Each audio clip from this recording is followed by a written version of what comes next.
Het jy al iets heeltemal opgemors?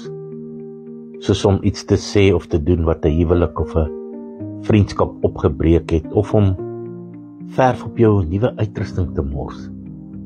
Jy probeer dit regmaak, maar soms is dit net te gebreek. Maar hier's goeie nuus, God maak nie net reg nie, hy maak alles nuut. Die Bybel sê as iemand in Christus is hy 'n nuwe skepsel. Hy gee vir jou 'n nuwe hart en 'n nuwe gees. Skoonheid vir as en vreugdeolie vir rou. God sê ek sal julle vergoed vir die jare wat die sprinkane opgeëet het.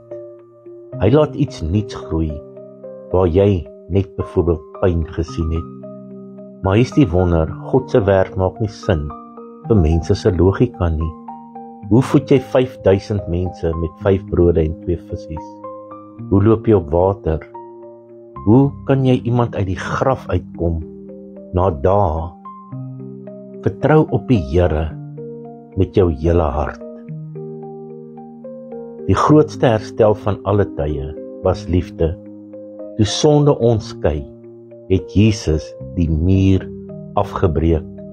Ons is nie net vergewe nie, ons eenheid met God is volkome herstel.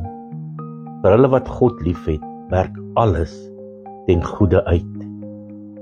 So stop om jouself te probeer regmaak.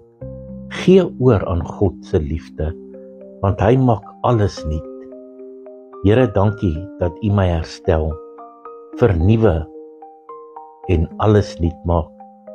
Ek gee my logika oor aan U liefde. Maak my heel in Jesus naam. Amen.